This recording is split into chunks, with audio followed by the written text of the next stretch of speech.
Gio! Rebound lang. May nawala pa sa iyo. Salamat nila, Gio!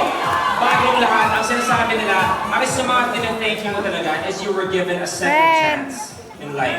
May we ask kung ano ba nangyari na nabigyan ka ng pangalawang pagkakataon?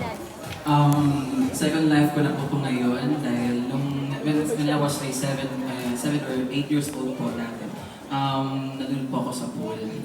Tapos,